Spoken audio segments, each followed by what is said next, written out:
was a movie and it started now, forget about whatever financial disasters you've had, personal failures, relationship failures. What would the hero of your life's movie do right now? Hello and welcome to the show. I appreciate you being here. And today we've got an interesting topic, and let's just dive right into it. It is the 24 dating tips for life after divorce. And this is by no means a definitive list, but definitely some really good, fairly comprehensive 24 dating tips. And let's start off with the first one here, which is reflect on what went wrong the first time. Now, you guys hear me talk about this all of the time, which is pay attention to what it was that you brought to the equation, to the marriage, to the relational dynamic that was going on, and what your part was in that relational dynamic that potentially contributed to its demise. I recommend often Sean Smith's book for men called The Tactical Guide to Women. In the one for women that he wrote, which is a companion or an alternative, is The Practical Guide to Men. In both of those books, about the first half of what he talks about is taking time to get to know and understand who you are, what your values are, et cetera, and what you want. And so this goes exactly to what this first tip is reflecting on what went wrong the first time. Now, these two books I highly recommend for anybody dating, but particularly for those of us that are jumping back in it after, that did not understand kind of our parts or the relational dynamics or any of what went on. And the challenge here is that you all know and you've all met, and I resemble this description, the person that jumped back into a relationship and right after divorce and then perpetuated the same thing. Now, listen, if you've done that, no shame. It's okay. It's much easier to see looking at from the outside in, because we just don't know what we don't know. But really, pay attention, take the time to learn and understand. Therapy and coaching is incredibly helpful to address what went wrong the first time and understand what that relational dynamic was, what your part in that equation was, and possibly what you can do to repair or remedy any of that and show up as a different and better person this time around. Number 2, let go of your anger. Now, I just want to preface this by saying there is nothing wrong with anger. Actually, anger is an awesome opportunity, an awesome tool for growth if it is utilized in the proper manner. So there's that fallacy out there. There's this kind of social stigmatization around anger. We hear it with toxic masculinity, or she's angry, or she's got anger issues, or whatever it might be. But anger as an emotion or feeling is no different than any other emotion or feeling. What we do with that anger is incredibly important. Now, what I will say is, if you are having feelings of anger, that is potentially, not always, but potentially, and usually, at least in the context of divorce or post-divorce, an indication that you may be going through the grieving process, because anger is one of the steps in the grieving process, one of the 5 steps. And the 5 steps don't show up literally in a linear fashion. All right. You just have to excuse me this week. I'm just getting over a little bit of a sickness and a cold, and you can probably hear it in my voice. It's a little bit growly, a little bit raspy, and so I'm having a little bit of trouble here. So I'm going to fight through it. If you'll just with your ears fight through it a little bit with me, I apologize, but not much you can do. I've got my tea here. I'm sipping that as we go with a little bit of honey to get my voice through these 24 tips. But bear with me. So back to the anger. Going through those steps, they're not going to be done in a linear fashion, the steps of grieving. So anger might show up first and foremost.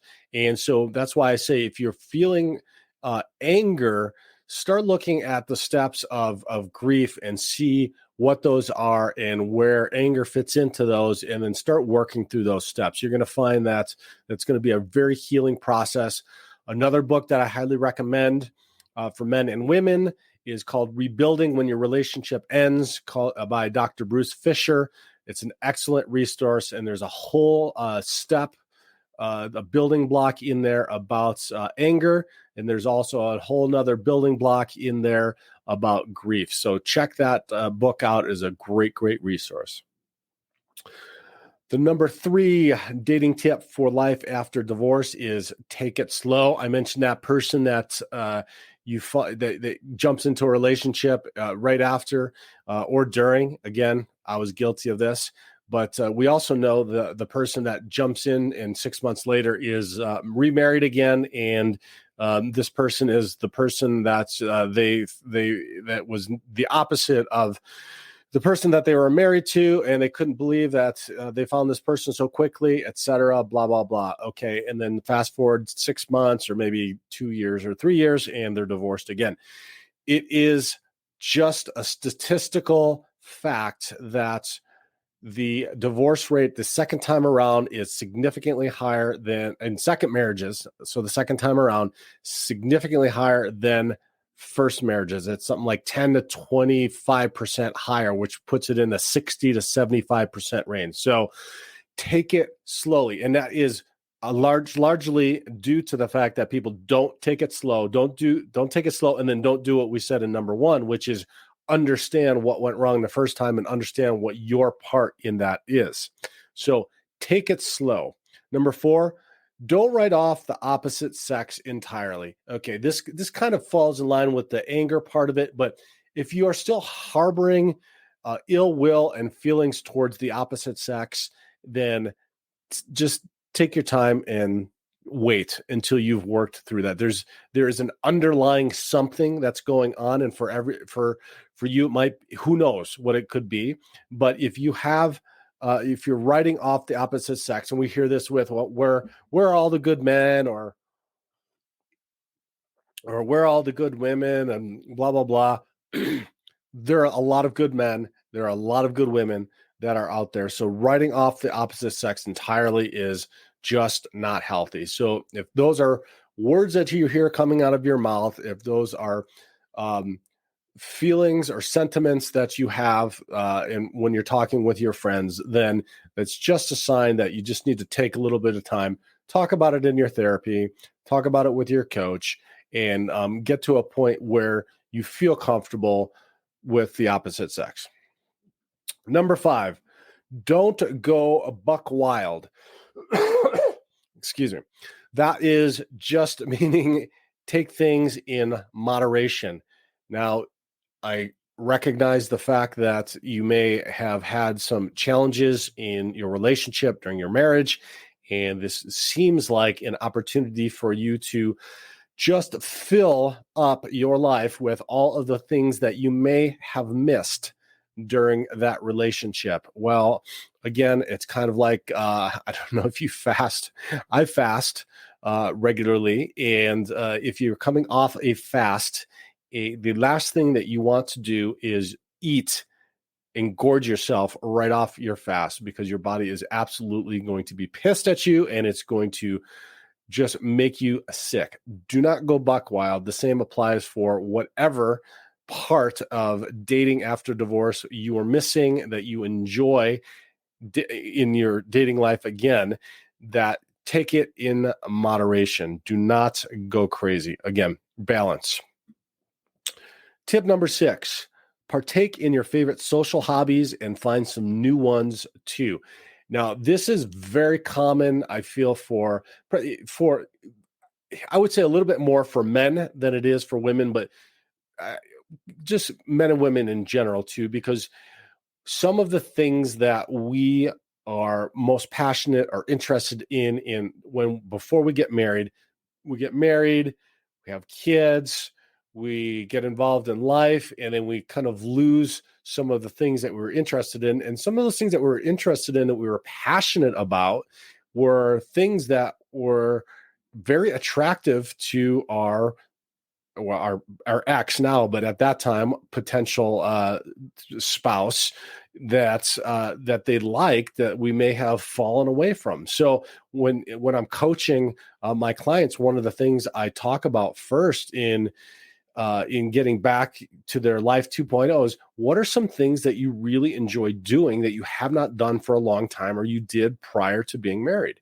And if they don't have any, or they can't think of any, then the second point is, try some new ones. What is something that you really always thought that you may have wanted to do that seems like it would be just something fun?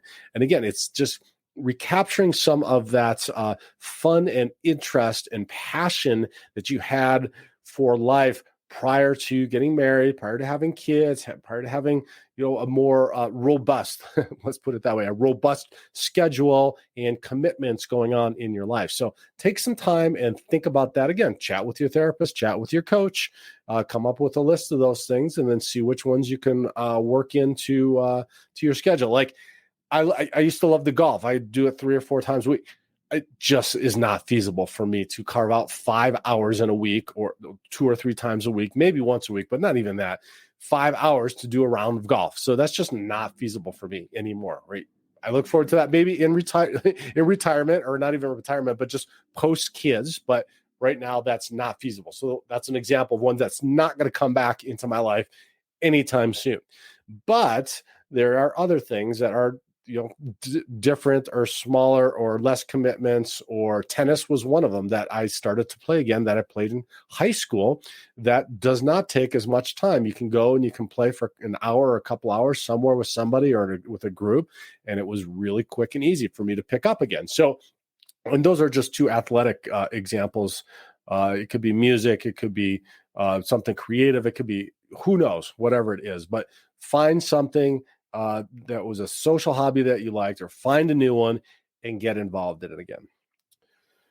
Now, tip number 7, have fun with friends. Re-engage with friends, re-engage with church or community, or with the people in which those hobbies or those social hobbies I just spoke about. Get involved with them. The part of us that we may have lost during our relationship, that we were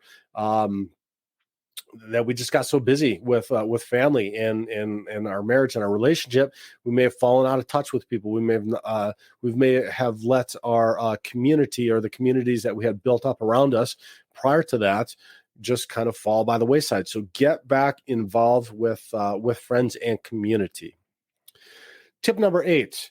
Try online dating. Okay, so I say this, but I say this in the sense that try it as part of your dating regimen, not your only dating regimen.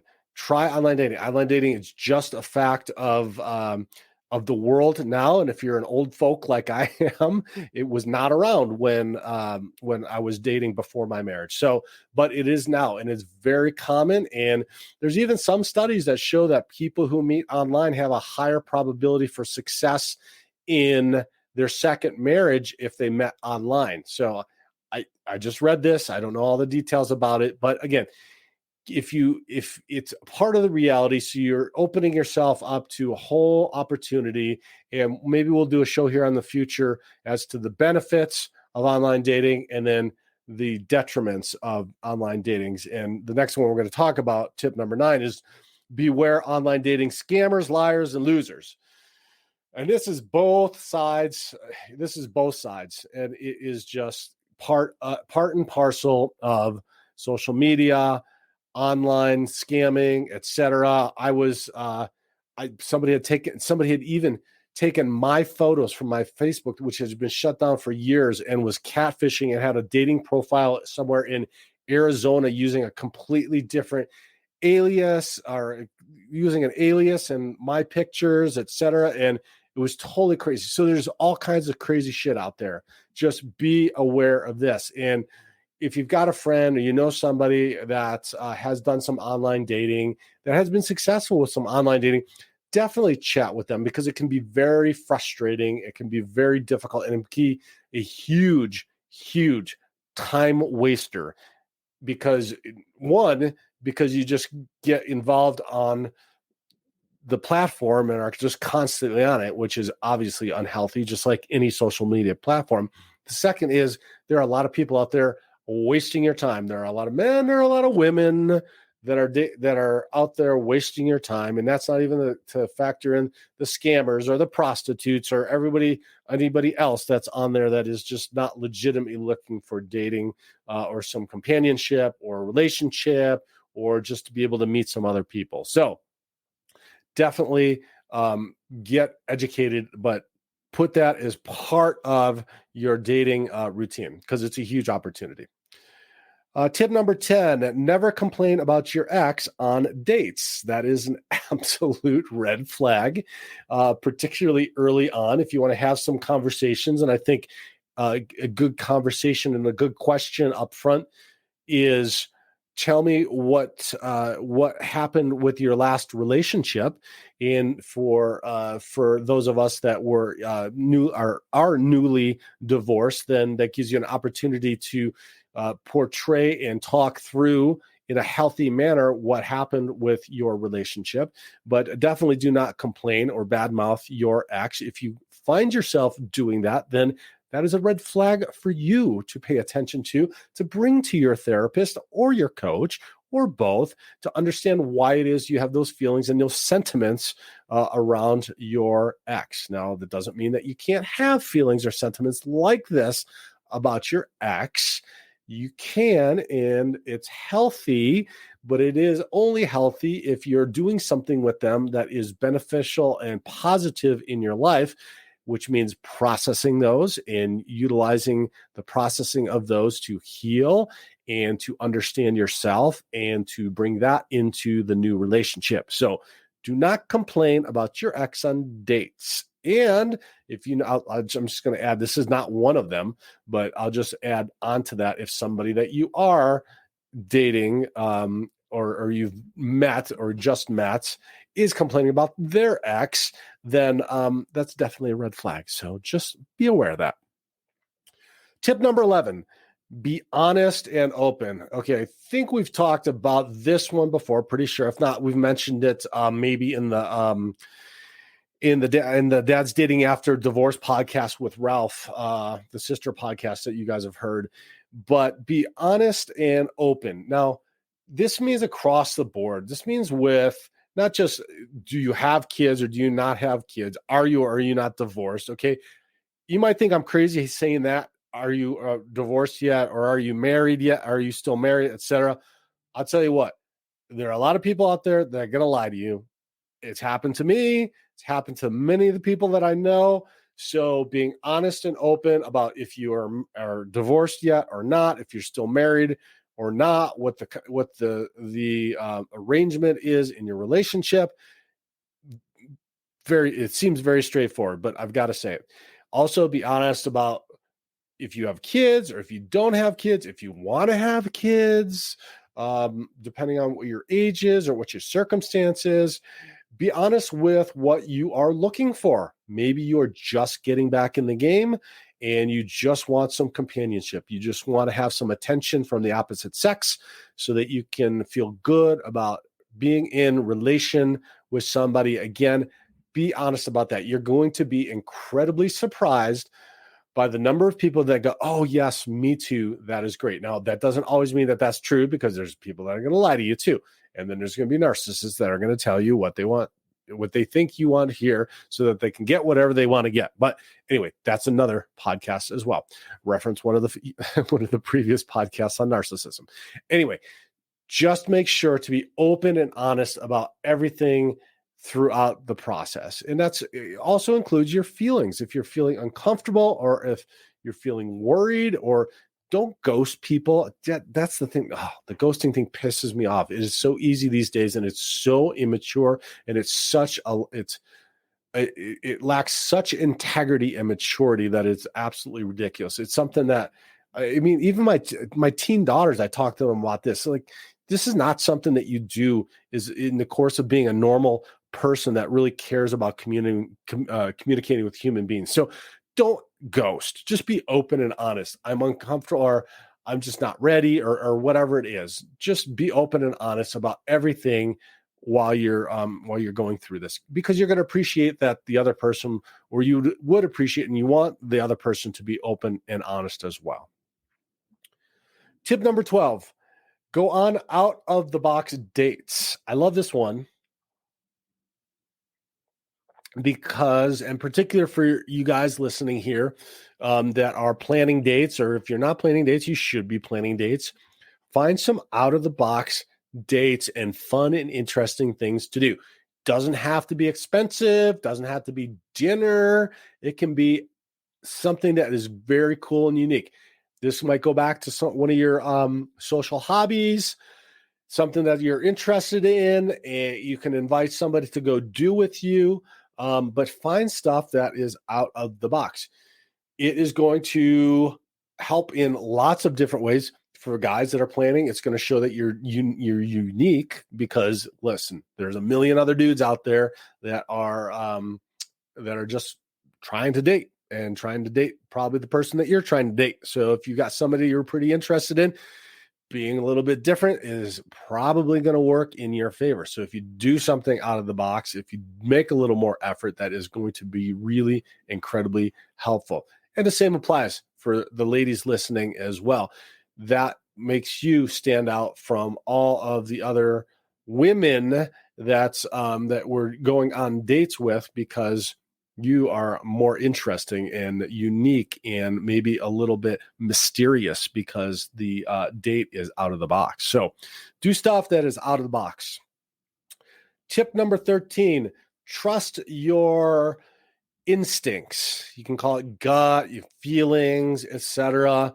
Just trust. And I would say this particularly goes to if you are I learned this the hard way. I talked about dating people who are not open or honest about their intentions or about their relational status, or a myriad of other things that I could tell you some war stories about.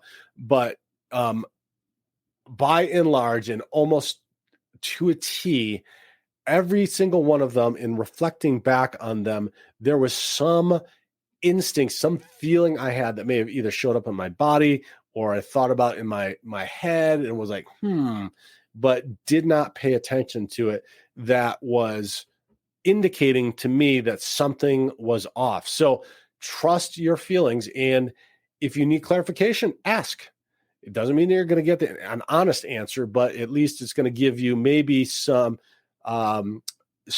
understanding. If they are being honest, they should be able to talk with you about it.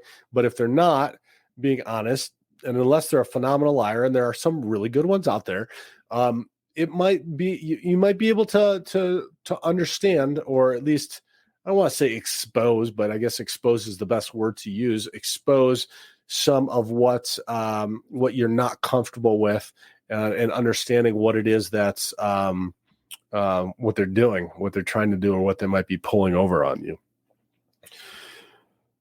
Okay, tip number 14, and let's see, we're halfway, just past, a little more than halfway past through. We're talking about the 24 dating tips for life after divorce. Again, not a definitive list, but a pretty comprehensive list. Some really good ones to think about off of the bat and pay attention to.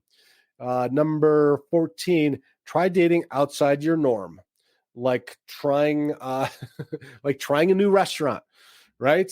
We kind of get our favorites, and we get we have our favorite meals at our favorite restaurants, and then we don't mix it up. It's good to try new things. So if you have a quote unquote type, maybe try a different type. I know that, and I'm not going to be real specific here, but I know there was one point where I said, and it's sad. I did it for like a whole year. That's how long I've been dating after divorce, right? That I was able to spend a whole year dating a different type of woman, totally, that was completely different than the type that I was used to, or I would say that I was most attracted to, in order to yeah, for me it was just, so it was born somewhat out of frustration and somewhat out of experimentation. So you're welcome on that experimentation point of it, but it was a learning experience to know and understand what a different type may mean, or just what is out there and what different types of people bring to the table. So date outside of your norm, because you just don't know what's going to happen. You might be surprised, and we get into habits, we get into routines just because we're human. And so it's just our conscious awareness that helps us to break out of those. And this is one of them, where you can consciously say, I'm going to do something different. I'm going to try something different. I'm going to not date. I'm going to date outside my norm. I'm going to eat at a new restaurant and try a new dish. Okay. And then on that conscious awareness, pick 3 characteristics you want in a partner and stick to them. This goes back to number 1, when I was talking about Sean Smith's books, The Practical Guide to Men and The Tactical Guide to Women. He talks about this and putting together your values and your beliefs, knowing what those are. And so, these characteristics are important, because what happens is we don't, and we get into the dating pool. And I know for me, it was like, oh my God, it's a smorgasbord. There's, especially you go online, and I can date women from literally, you could date women from literally all over the world, right? I mean, and that doesn't mean that you have to go all over the world, but like there's women, different types of women here, and the online dating sites break them down by ethnicity and color and hair and and religious status, like all kinds of different, like you can go absolutely crazy. And it's like, oh my God. So you got to get really clear on and pick some, and I'm saying here 3 characteristics. Okay. So that is more specific to like values and beliefs, but you can even go further into that, that you may or may not want to have more kids, or you may have an age range that you're comfortable with. Although I would be careful with that. You could also get into religious status, religion, and spirituality, and sharing a faith for me is incredibly important. So that was one as well. So just get real clear. And so I'm just going to make that more general, other than 3 characteristics. Just get real clear with what you want, because dating for us as parents is much more complicated and time consuming than it was before. So if you get real clear, you're not going to waste a lot of time. Number 16, keep your sense of humor and seek someone with a good one. Man, there's nothing better than somebody with a sense of humor, somebody that you can laugh with. It is just, and particularly after going through something as heavy and difficult and challenging as we have through divorce, finding somebody with a good sense of humor is just a godsend. So if you can laugh with the person, it is a really fun thing to do. I don't think I got to say anything else about that. I accept that it just cracks me up, the dating profiles that will say, love to laugh. Like, who doesn't love to laugh, right? So if it said don't like to laugh, then maybe that's a red flag. I don't know. Anyway, just that's an easy one. So find someone with a sense of humor. Tip number 17, be a bit more patient with chemistry. Oh man, this is a good one. Let me take a sip here, because I got a lot to say. I'm not gonna say a ton, but I do have a lot to say. Maybe this is a whole nother podcast, but I think after we go through what we've gone through with divorce, and provided we have done or are doing the work, that taking time with chemistry, and this also goes back to that trying somebody outside of your norm, taking your time with chemistry and being patient with the chemistry to develop the more of the relational strands that you want to have with somebody that can deepen a relationship and potentially lead to a stronger, long-term relationship is incredibly important. And so if we really take our time with that chemistry and don't just say, hey, write it off as, I'm not feeling it, or, well, they're not my type, or whatever one of those just trite kind of things that come up. So for me, it was always a rule, unless there was something egregious in the first date, like the woman who literally got up in the middle of our date and said, "Oh shit, I'm late for my interview," and then walked out without saying goodbye, and then proceeded to text me after her interview telling me that her interview went really great. Unless there's something is ridiculously egregious like that, that I had at least a normal conversation and thought the person was enjoyable and I was moderately attracted to, then I would always have a second date to just to take the time, because you never know on a first date. People can be nervous. I've been nervous. You might be having a bad day. Who knows what it was? But that was always my rule, is just, I enjoyed myself so enough that I would take that time to do that again and be patient to see if there would be some chemistry that would develop. I think this is probably more of a challenge with guys than it is with women, because guys are, I guess I'm saying, are more chemistry driven, if you will, which is a design. It's a feature of our design. So that's not necessarily a bad thing. That's what's helped propagate and continue our species for millennia. So that is a good thing. I think this is a little bit easier for women, which is a feature also for women, which has helped to propagate and benefit and continue our species for millennia as well. So maybe speaking more generally to the guys on this is, be patient with the chemistry. But so the next one though is, don't entirely disregard chemistry either, and maybe speaking more to women on this one as well, because that's maybe then a difficult or challenging thing for you, in that you've been burned by somebody that you are highly attracted to. But here's the caveat to that. Hopefully, again, if you are doing and have done and continue to do the work that you need to be doing, you understand what that attraction was that was unhealthy in the past, that now it's not going to be attracted to somebody who's toxic. And this is for guys too, a woman that's toxic, and you're going to be attracted to the simple chemistry of the person, that attraction of the femininity of the woman, and not the toxicity of that toxic femininity or toxic masculinity for that matter.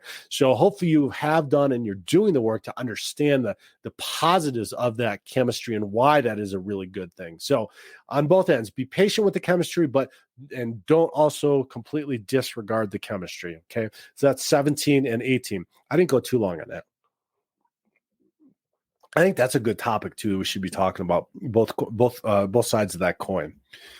Man, there's a lot of I gotta star all of these potential future podcast subjects and episodes. And on that note, if you guys and gals have any topics that you want to hear, just send a message to Jude at thedivorcedadvocate.com and let me know what those might be. I would love to hear more. I get to hear on in session in our group meetings and stuff like that. But any of you listening here, just send a message or send it through your podcast platform. Okay, number 19, set reasonable expectations. This kind of goes back to what I was talking about, of being open and honest, and tip number 11. But just be reasonable. If it is that I'm just going to go on dates to get back into the game, to be able to talk with somebody and have some interaction with the opposite sex, then that is a reasonable expectation. If you are on the other end of the spectrum, like I am, where you would like to potentially get remarried, have blended families, have a partner, a life partner, then that is also a reasonable expectation, dependent upon what your situation is. But this is going to take some time, again, for you to be working through what it is that you need to work through and knowing what it is that you want and setting up what those are in your mind, or writing them down, hopefully. So work with your therapist, work with your coach on that, but set reasonable expectations. It's probably not a reasonable expectation if you're just jumping into this to find your future life partner. Doesn't mean that it can't happen, just means that's probably not a reasonable expectation off of the bat. Tip number 20, don't introduce your kids to your new person too soon. Okay, we see this, man, I see this in my coaching all the time, and there is no set way in which to go about this. It's very incredibly challenging and difficult and specific to the couple.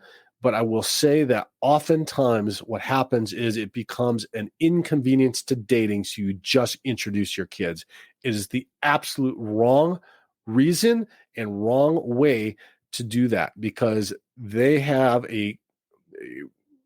I don't have to, I probably shouldn't have to say this, but for those of you who are not cognizant of it, they are going through their own issues and challenges, and they have a whole myriad of emotions tied up in the divorce and their other parent, your ex, as well. And so just introducing somebody off of the bat so quickly, when you don't know that this is going to be something and it has not been thought through, that it's going to be somebody that's going to be in their lives for long term, that you're going to have an intentional and systematic process for introducing them and having them get to know this person. It's just not good. It might be convenient, but it is not good for their long-term health. And it's not for yours either, trust me. And the next partly on that, or the next tip on that, is slowly involve the kids. And we talked last week about how to let your kids know that you are dating again after divorce. Now, that would be slowly involving your kids in letting them know by asking them what if questions. Those what if questions are great questions to gauge how your kiddos are feeling. What if daddy started dating again? Let them answer and just be quiet. It'll give you an idea of what they're feeling and what they're thinking. Doesn't mean, all it means is you're getting feedback. You're getting feedback. You're knowing where they're at so that you can create an intention and a plan for moving forward. So do that slowly, do that systematically, and do that very, very, very intentionally. Okay, we got 3 more left. 3 more dating tips for life after divorce. This is number 22. And okay, so I'm giving you a hard and fast number here, but there's always outliers, and we know that, but this is a good generalization, which is date for at least 2.5 years before considering remarriage. Okay, 2.5 years. It's going to take you however amount of time to work through whatever the fallout is, and the fallout can mean healing, can be working through what I said earlier, the relational dynamic that was happening in your marriage, what part you played in that. So that's all going to be happening, and it's all going to be happening post-marriage, and it all is going to be happening while you're dating. So the only way to be able to test what you've learned, how much you've healed, just like anything, is to try it out again, try out the dating again, or I'll liken it to a sports industry. The only way to test an injury is to get back in the pool, or get back on the treadmill, or get back on the ice, or whatever you see. But you notice if you are an athlete or have been an athlete, you never just jump right back in it, right? You take some time, you test it, you practice on it a little bit, you go for a while, you go a little bit harder, you go full steam. That takes time getting back into the game. Just take your time and do the dating. And the 2.5 years just allows you an opportunity to experience all of that, make some mistakes, learn some lessons, and that's and that's going to help for sure. I mean, again, it's just statistic.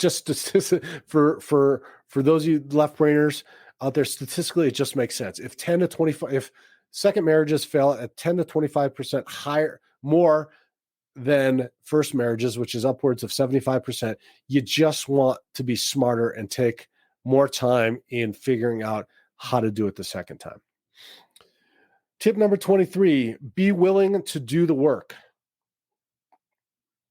Oh man, let me tell you, dating with children and dating after divorce, because of all the myriad of stuff that comes up, and we have kiddos, and then if you're dating, and then if you do have the intention of blending families together, whether that's in a long-term relationship or in a marriage, there is an immense amount more work to do on all of that. Excuse me. Than the first time around. So you got to be willing to do the work. And look, this is a question that I would ask too when I first would start dating somebody, is what does that look like? What does dating look like in your life? And depending on their answer, I could tell if they're willing to do the work in their life and in their dating life to be able to align with what my intention for dating was, and having that conversation up front. For instance, did they carve out the time in their life to be able to spend time together? Have they asked those what if questions to their kiddos about dating, etc.? Those are good conversations to really have to gauge where that person is in their process as well, and also mesh out the ones that are not being honest, etc. Because the ones that are not being honest and scamming are just looking for whatever, a good time, which there's nothing wrong with as long as they're open and honest about it. Or who are still married, have not thought through those. So they're not going to be able to very well describe what it is that they do want and that they're willing to do the work around. Okay, and the last and final, and arguably the most important one, is never neglect your first love, yourself. Yes, I know it sounds corny and cheesy, and it is, but it is the absolute truth. You have to take care of yourself before you can take care of anybody else. And so dating after divorce, make sure that you are doing that. Continue to keep your mind, body, spirit, all in good health and in a good place, that you're cultivating that you're taking care of all that mental, emotional, physical, spiritual parts of your life all the time, because it is an absolute truth. You will not be able to bring to the table and to a relationship on your end much, if anything, if you have not taken care of or are not taking care of all of those things in your lives. And for those of you who are like me and are overgivers or codependents or have challenges with that sometimes seems or feels selfish, but it is absolutely not. You are doing yourself, you are doing your kiddos, and you're doing your future partner a favor by taking care of those things. So don't neglect yourself. Take care of yourself. Those are our 24 dating tips for life after divorce. I really hope that you enjoyed those, found some value in those.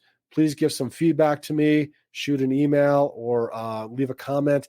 Also, leave a rating for us on whatever podcast platform you're listening to this, or YouTube. Really appreciate it. It helps us get the word out to more people. Thank you so much. Have a terrific week, and God bless. Be the hero of your own movie. If your life was a movie and it started now, forget about whatever financial disasters you've had, personal failures, relationship failures. What would the hero of your life's movie do right